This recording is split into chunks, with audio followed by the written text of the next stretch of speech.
Good morning, fellow psychonauts of YouTube land. Alright, so this trip report took place in the Christmas of 2019. Obviously in the evening after all the festivities had already taken place. Just again, hanging out at a friend's house, dropping some tabs. Again, this is around 450 micrograms on about 3 tabs.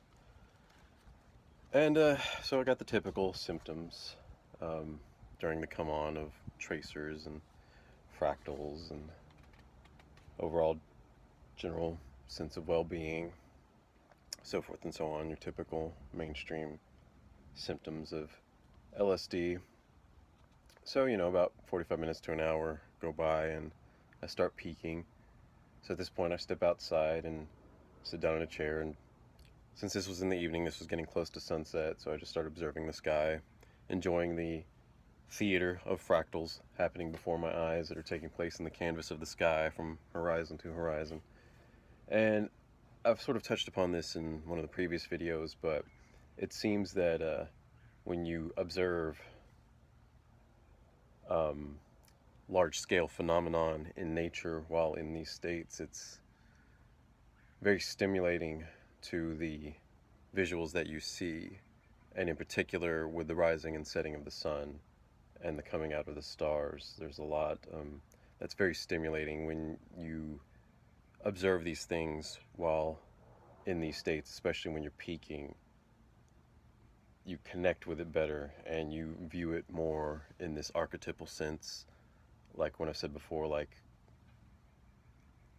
in that particular trip that I'd mentioned in the previous video, when the sun was going down, and it gives you this sense of like transitioning. And literally, that's why we've developed that as a euphemism. When the sun sets on something, figuratively speaking, that's the end of one phase and the beginning of the next.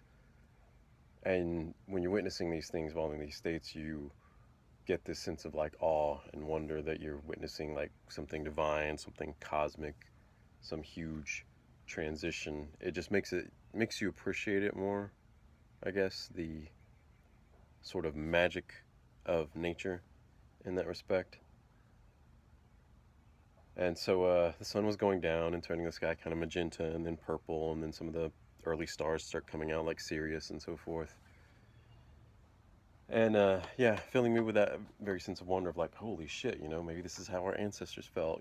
That's why they revered the sun and the moon and the stars and deified these things, because when you're witnessing it with this kind of childlike wonder, it does almost seem like magic. Like, holy shit, like just 5 minutes ago the sky was bright blue and sunny, and now it's completely changed colors. It's dark and the stars are coming out, and it's a different kind of beauty. But this transition, it makes that much more of an impact when you're in these states, and you start to feel like a greater connection with nature, with these things, with these cosmic bodies, with the stars and the sun and the moon and so forth.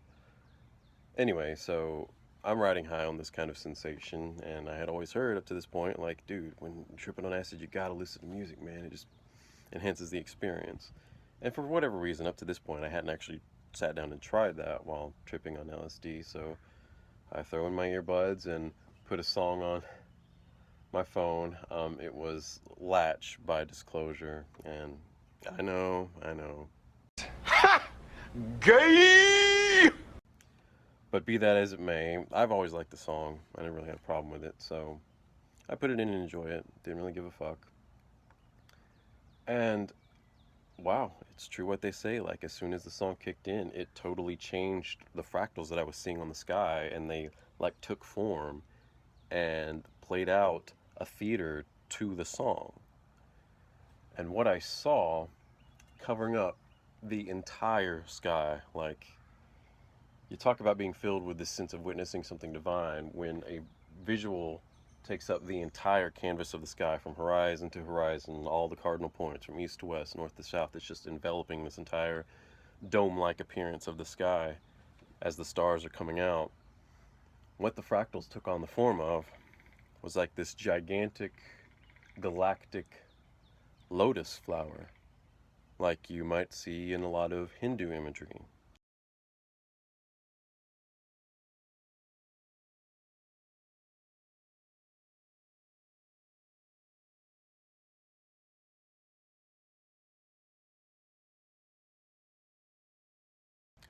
or for my personal taste, as an armchair hobby, I like to read about Egyptology and ancient Egyptian myths and religions.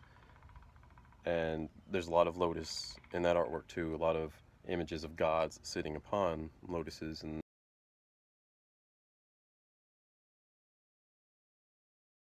that's what was going on here. There was this gigantic lotus flower, and sitting upon it was this figure, this androgynous but maybe more of a leaning towards male type of figure, seated in the lotus position, legs crossed, forearms out, and like you might see again in Hindu imagery. And its head, though, and the body was all human, but its head was what at first appeared to me to be like bovine. And I got this sense of like, I'm seeing the Brahma bull here. I'm seeing Brahma seated upon his lotus flower, but instead of the typical image of Brahma with the four heads, it's one of his alternate forms where he's has the bovine head. But as the visual took on more and more concrete form, and I could observe it in a little better detail, I noticed the head was actually ovine, not bovine. It was a sheep's head, in particular a ram, like a wild ram or a mountain ram, where it has like the four horns, the horns that go back, and then the horns that curl around, and the long beard and whatnot. So, I don't know, maybe you could say I was kind of witnessing the Lamb of God here. But what I got more of a sense of this time was a personal connection because of my own personal interests with Egyptian imagery. This deity seated upon the lotus with the ram's head reminded me of Amun, the chief deity of the Egyptian pantheon, who shares a lot of the traits with Brahma of the Hindu pantheon. And one of Amun's many forms is that of a ram, or with a human body with a ram's head.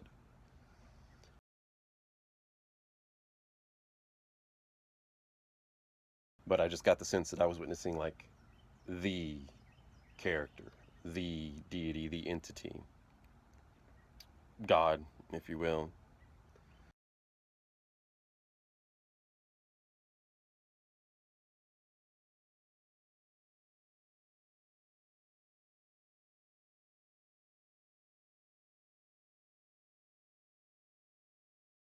Though there's some nuance to that, which I'll come back around to in a moment. But I want to get back to the lotus flower because it enveloped the entire sky, and then seated upon that, kind of going upwards into the sky, was this entity, this ram-headed entity.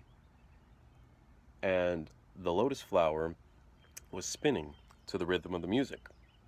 But each one of the layers of the petals was spinning alternatively to each other. So like the bottommost layer would be spinning clockwise to the rhythm of the music, and then the layer right above that would be spinning counterclockwise.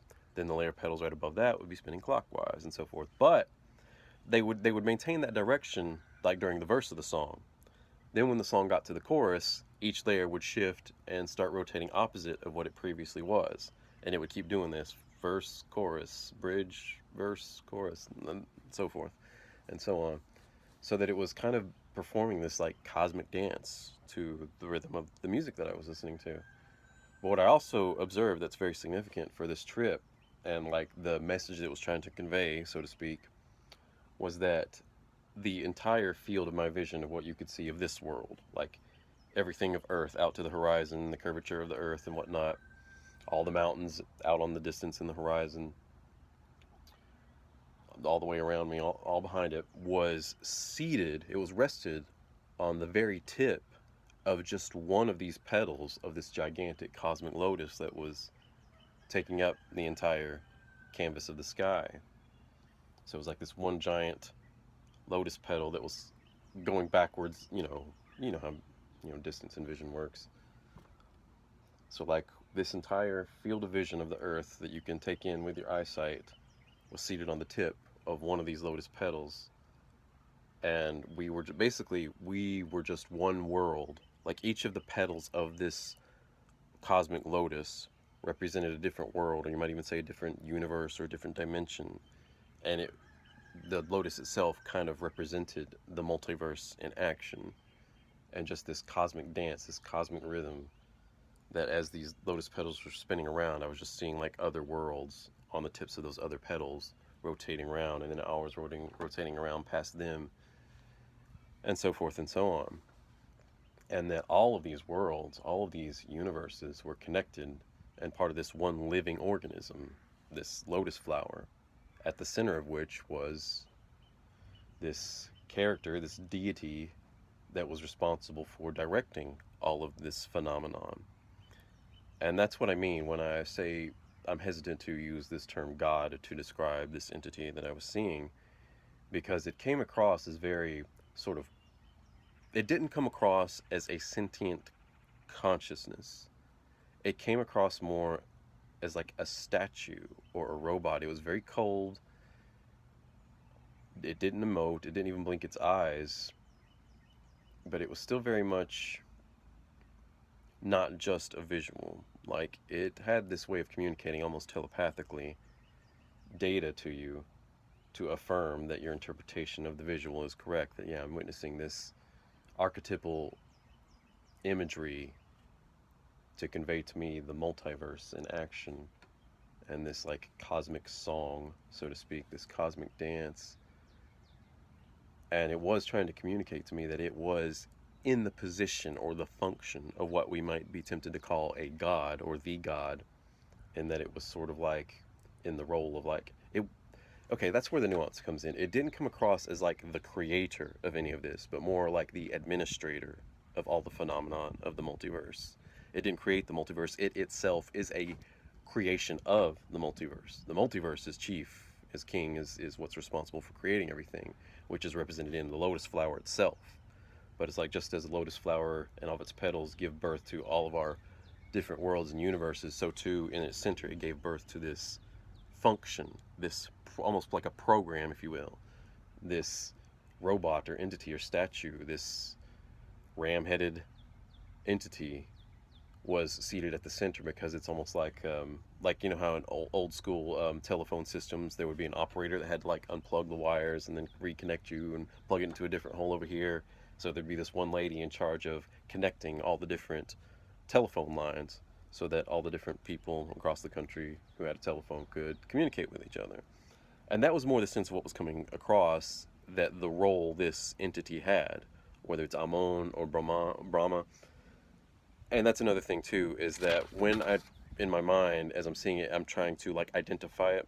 I'm like, am I seeing Amon here? Am I seeing Brahma? And it would send back to me an affirmation of like, you're seeing both. This entity you're seeing is what your ancestors interpret as either one of these gods. Any sort of theology that has a chief deity that is responsible for the phenomena of the universe, this is it. Your mind just happens to be interpreting it with the imagery of a moon because that's your personal preference.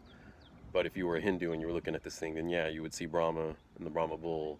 Or perhaps if you were a Christian looking at it, you might see Christ seated upon a throne or something. But either way, you're seeing, it's the same thing.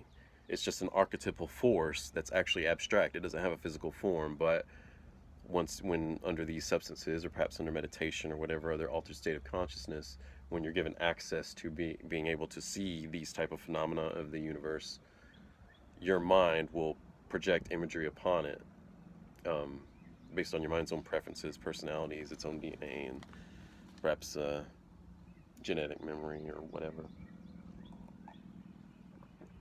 Your culture, whatever influences, your psyche, you're going to project those personal preferences onto this abstract function or program that you're seeing. And that was why it came across as like kind of statuesque, robotic. And it definitely wanted to reiterate to me that it is not conscious or sentient in the way that like you and I are. It's just a program. It's neutral. It's not malevolent or benevolent. It just is, and it just does what it does. Very much reminiscent of like Smith's ideology and philosophy in The Matrix, where he's like, we all just have a function. Or the Oracle even said that. We're all here to do what we're all here to do. We're all, just here to do what we're meant to do, what we're programmed to do, in other words. And as Smith would tell Neo, we all have our purpose, and without purpose we wouldn't exist. And that's basically what it was communicating to me, that what it was not so much a thing, like a tangible thing. It was a phenomenon. It was a function, a purpose, a program, a series of code. And what its program was purposed to do was to administrate all this phenomenon of the universe, to be like kind of like the operator, the telephone operator, and move the chords about and like sustain and administrate and balance the functions of the multiverse. And just the very visual of it and how it took up the entire sky and just like seemed to rise almost infinitely up into the heavens, up into the stars of the sky, out into space, was just very breathtaking. It was a very ecstatic kind of experience. It would very much fill me, and I mentioned before this in other videos, I would classify myself as an atheist. But even in this moment, I had to kind of give into this sense of like, I'm witnessing something divine here. I'm being given a glimpse past the veil, so to speak. Seeing something sacred.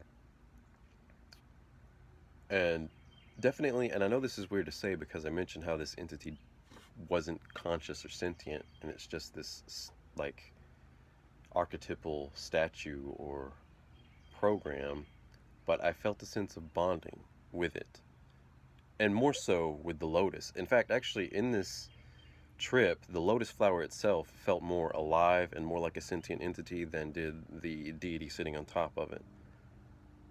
And definitely, I felt a very strong sense of bonding with the lotus flower itself. Like this almost a physical sense of like, you feel the energy flow into you and that you were just part of this world, Earth, and then the Earth is just part of that one lotus petal that you're on.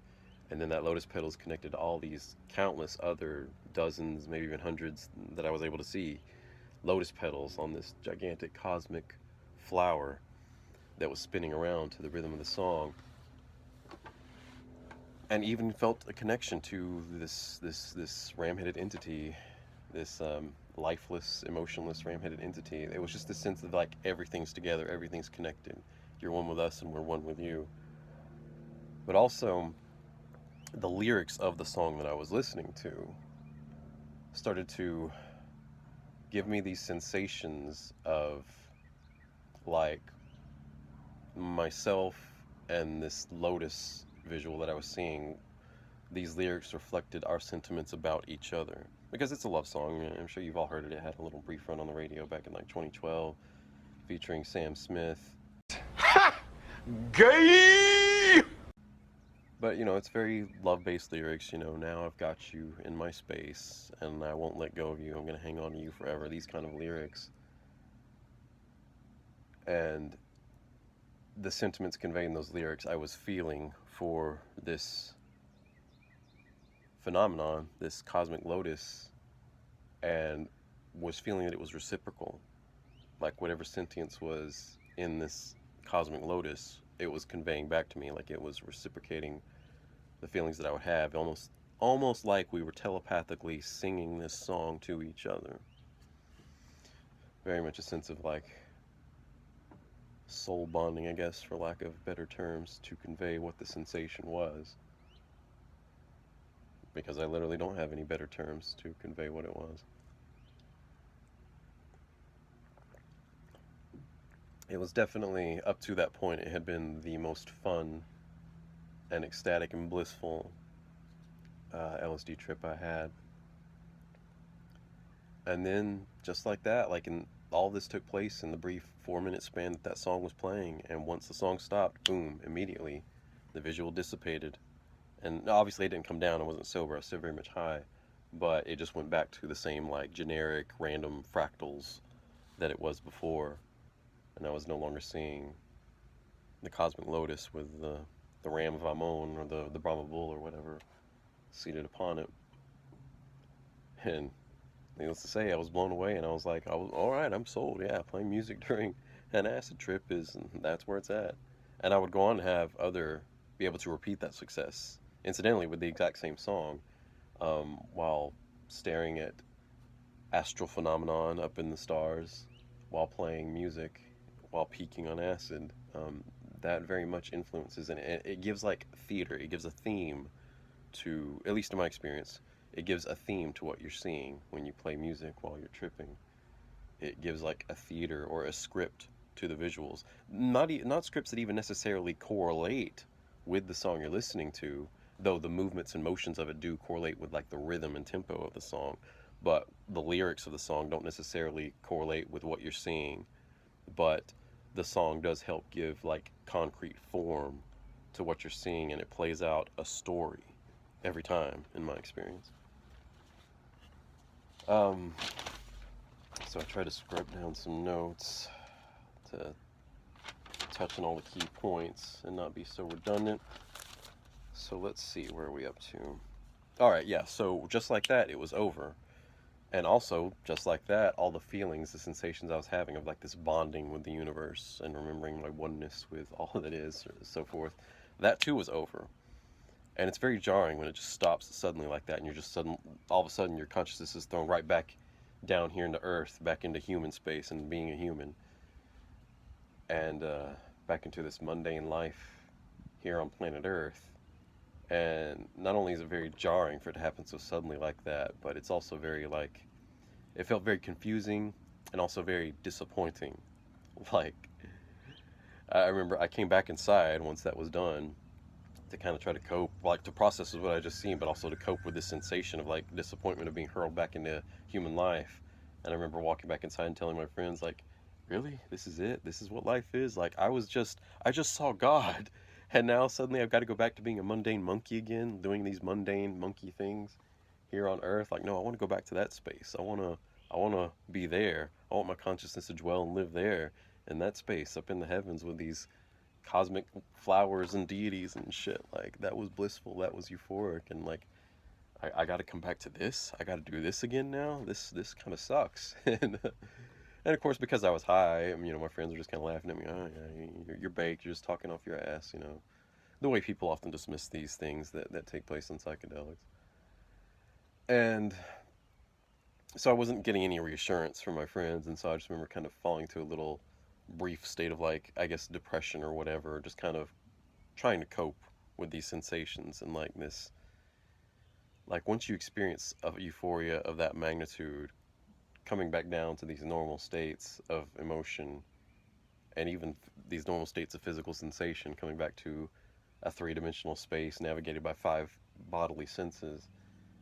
It's strange and it's confusing and it's a little disorienting, but it also feels underwhelming. It's like, all right, now by comparison, this experience of being a human is not good enough anymore, and I just want to get back to that space.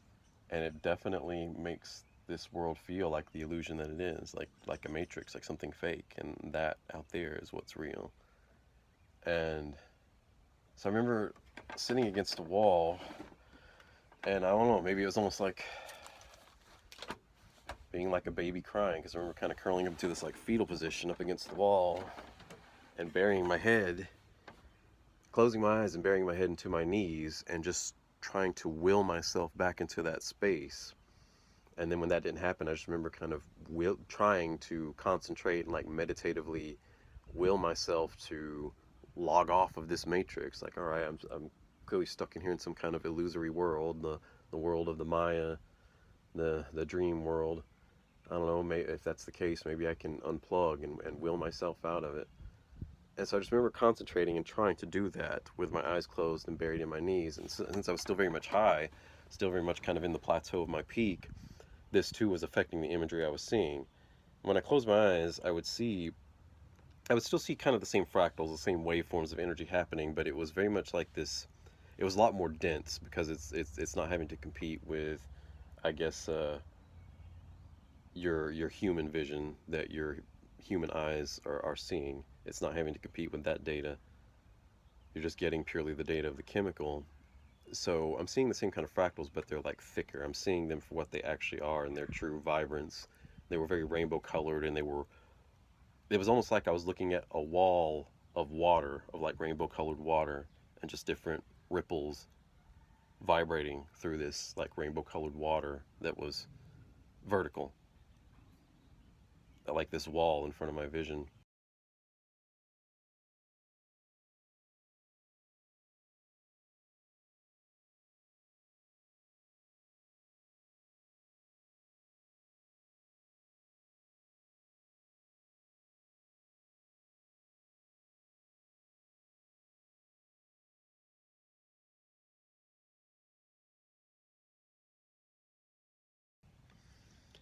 And then they start to oscillate faster and faster as I'm trying to like concentrate and be like, no, no, no, I don't want to be in this human world anymore. I want to log off. I want to go back to the divine realm. And as I'm trying to do this and trying to force something that obviously was just, I guess, physically impossible, the imagery that was starting to come out in this ocean wave of these LSD fractals that I was seeing with my eyes closed, like in between the waves of the frequencies, I would see certain imagery pop out that was very much predatory, demonic, very archetypal of like fear and stress and agitation. In particular, they were eyes with vertical slit pupils like a cat or a snake, and also sometimes sets of teeth, like if the waveforms were flowing just right, the in between the spaces of the waveforms, when they would kind of bubble out in that space, there would be sharp teeth in them, almost, but not so much in this like scary monster sense, but more like the, I think it's called the Cheshire Cat from Alice in Wonderland.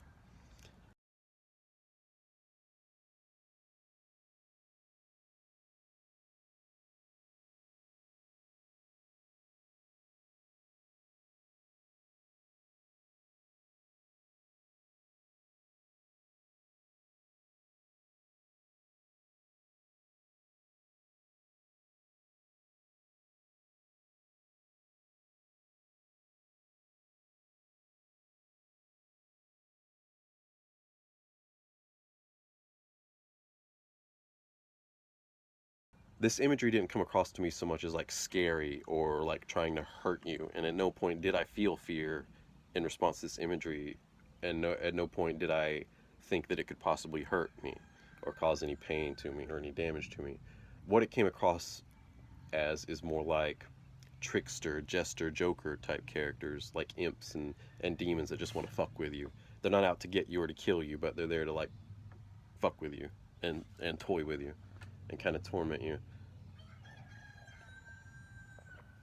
So the entire time that I'm seeing this, I knew that it correlated with the state of emotion that I was in. So I knew I was just seeing archetypal imagery that was manifesting my emotions basically.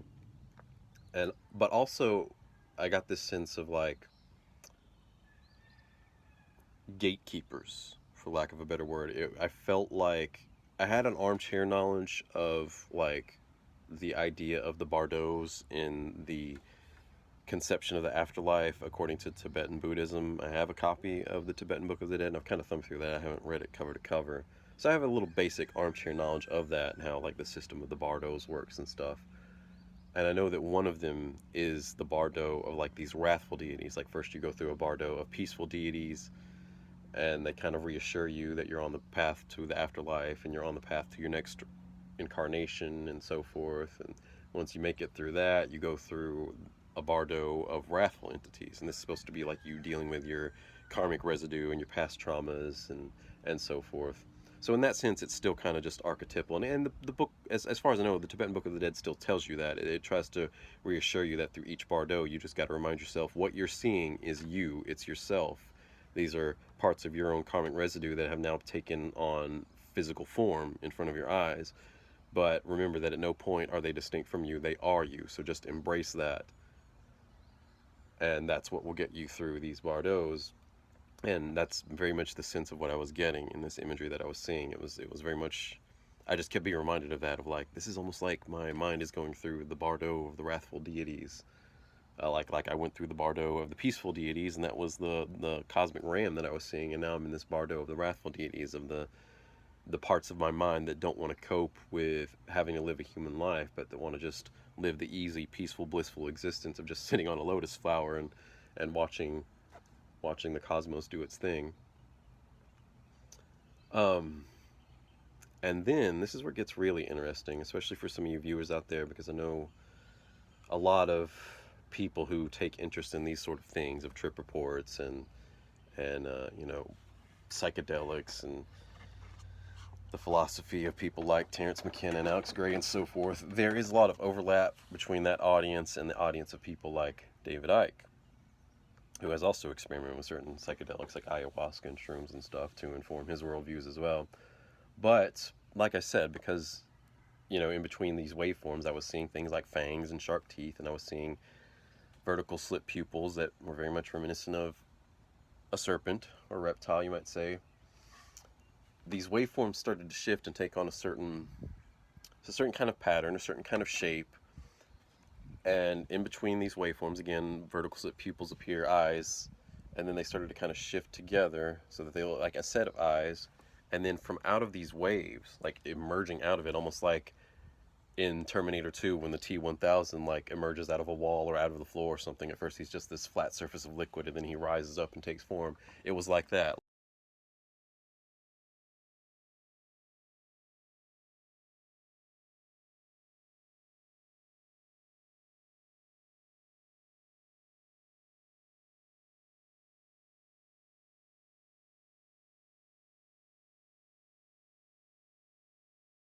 Like out of this wall of these ocean waves of LSD fractals, after their frequency kind of shifted so that they took on a very particular form, they just kind of oozed out with their vertical slit pupils, and it took on pretty much the exact form of these reptilians that David Icke is always going on about. All the sketches and witness reports that you may have seen around on the internet or redone with CGI on Ancient Aliens and other programs of that sort. Um, Pretty much took on that exact form. The color was more like red, though, a lot of reds and oranges, not so much green or anything like that.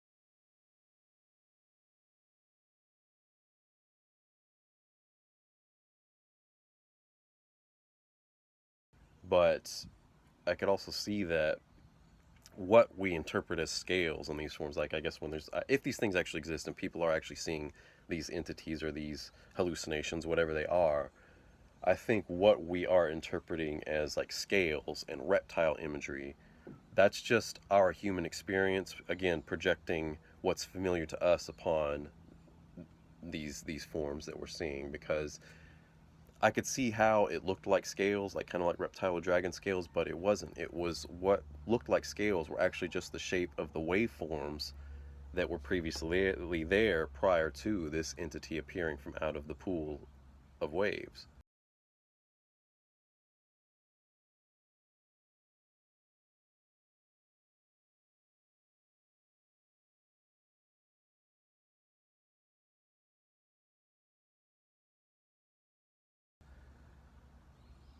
And it was like at that point I kind of had this understanding of like, oh, okay, this what I'm witnessing here, this is not some alien, and it's not even some distinct entity. Again, just like with the cosmic ram, it came across to me as though it was not a sentient conscious entity, but more like it was archetypal imagery manifesting, or again, more like it was a program. And so, like, once I mentally acknowledged that, it's almost like it telepathically sent me a message of like, all right, you're on the right track, keep going, let's see what else you can come up with. And it was just observing me. It didn't do anything, it didn't threaten me, it didn't posture, it didn't emote or anything. It just kind of emerged from out of this wall of waves and just kind of stood there and observed me. And it could hear my thoughts and see, I guess, see my emotions and so forth. And I got this sense that, again, reiterating the Bardot theme, that it was this gatekeeper. It was one of these, like, and there are similar ideas at work in Egyptian ideas of afterlife, like similar to how you have to go through the bardos of the Tibetan afterlife. In the Egyptian afterlife, you have to go through these gates of the realm of Osiris, who is the god of the underworld in the afterlife. And in each one of these compartments, at each one of these gates, there are gatekeepers. And then when you go through those realms, those seven realms, there's demons and other kind of monsters and other kind of creatures that you have to overcome with magical spells. But in other words, there's still like these kind of scary looking entities that are put in these places for the very purpose of trying to scare you off, of trying to test you to see if you're going to persevere and continue on this path or whether you're going to retreat.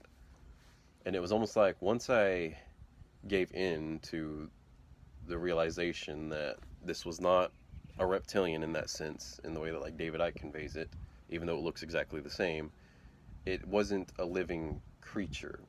It was a waveform like program and its function was to be a gatekeeper of this particular space, this vibrational frequency that I was in, this LSD space that was allowing me to see things like the Cosmic Lotus and whatnot. That this space of this bardo that I was in. And so it was like, once I mentally acknowledged that, like, oh, okay, so that's what's going on here. You're not... the way I've always heard about and perceived these kind of entities, these reptilians, or in other cultures, these demons and devils and other types of figures like that, like, they aren't those things. That's just imagery that we project upon them. They're just abstract waveforms that have a certain function, and when we encounter these waveforms, our brain decodes them with these kind of forms of like a reptilian or whatever. And it's just being a gatekeeper. It's not trying to hurt me, and it's not even trying to stop me from getting through this metaphoric gate. It's just trying to observe me and test me and see, like, okay, are you ready to step through this gate? And it's like, once I mentally just acknowledged all these things, it approved me. It, like, again, with a stoic face, it gave me this slight nod of like, okay, you may go through. And what I was going through, basically, it was allowing me to do what I was trying to do this entire time, which was to, like, unplug from this matrix. So at that point, it gave that nod, and the entire imagery changed. It was no longer this wall of waveforms and whatnot. Yeah, that all dissipated, and what was behind it was a bunch of circuitry and wires. And in particular, there was this one giant plug, this giant cord that was plugged into an outlet of some sort. And it looked like very low-budget CGI, like right out of the old Circuit City commercials, where this plug would come and plug into the ground, and that was the Circuit City store. You can probably YouTube and see what I'm talking about if you don't remember that. But very much like that. That was plugged into this huge main outlet, and it was so thick and dense, I could see the electricity, like the electrical signals running through this plug. And I just remember, like, once that happened, and I tried to resume what I was doing, which was to, like, meditatively will myself to unplug from this matrix, I could feel that plug trying to pull out of the outlet that it was in, and I had a very physical sense of connection to it. Like, I understood with these feelings that this cord, whether it was real or fake or whatever, it represented my consciousness. And the more I would try to get it to unplug, in other words, what took place here was me realizing I was mistaken. I was operating under this delusion that if you can unplug from this matrix, if you can escape this illusory world, there's this real world waiting outside of it to receive you. And had I paid more attention to the Matrix movies, I would remember that Morpheus told Neo, welcome to the desert of the real. Because the real world that exists outside of the illusion is not anything to be desired. It's not something you want to escape to. Perhaps, if I'm completely honest, what was conveyed in this part of the trip was that there's not a real world to escape to. If you are existing in a world, it is by default something that is produced like a hologram. All worlds that exist, all sentient creatures that exist within them are simulated. They're just waveform vibrations like anything else. And this idea you have that you can just unplug yourself and then you'll wake up into this real world where you actually belong, that's a misinterpretation on my part. That's not how it is. If I were to theoretically unplug myself and unplug my main cable that was going to this main outlet, I would cease to exist, because that's all my existence was, as a consciousness, as an ego entity, as a human being, I guess. There's not some real me that, like in the Matrix movie, is in some sort of pod plugged in that can unplug and then now experience the real world. The entire nature of my existence is as a mixture of cables and wires, allegorically speaking, as a mixture of vibrational frequencies. And it's where these different frequencies, these different functions, these different programs, whatever, it's where these different phenomenon, these composite, it's where the individual phenomenon that make up us that makes up the you, the self, it's where they overlap. Again, it's just kind of reiterating this Eastern idea of like the self is an illusion, and yourself is just the place where all the individual functions that make you overlap. But the self, your consciousness, is not an actual thing; it's a phenomenon. And though even in this trip, I didn't quite understand it in the way I just articulated it, but it was the first time I had to like start coming to grips with that idea.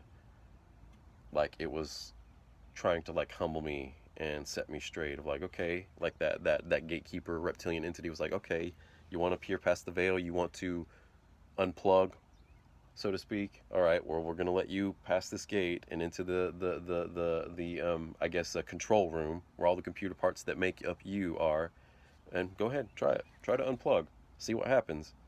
And the only thing that's going to happen is if you unplug, you're going to shut down your own computer, metaphorically speaking, the computer that's generating you. Or maybe it even, on some level, literally is a computer.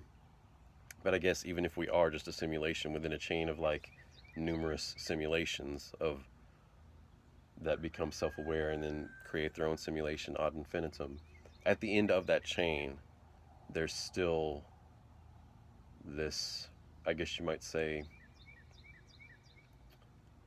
platonic pleroma, I guess, so to speak, like how in Plato's ideology, you know, this world, the illusion, the matrix, is just shadows in the cave. And then there's the pleroma, which is the world of unchanging, eternal ideas or forms that casts that shadow. And it was more like I was being given a glimpse into the pleroma, and the way I had structured that entire thing in my mind was wrong. Naturally so, because as a consciousness and as an ego-based consciousness at that, naturally I want to project a scenario that favors me in my own existence as an ego-based entity. But it's like the entire trip up to this point was trying to show me like, nope, nope, nope. You got some parts of that right, but a lot of it is very wrong. If you were to try and unplug yourself from this supposed matrix, you're just going to dissipate your own existence as a consciousness.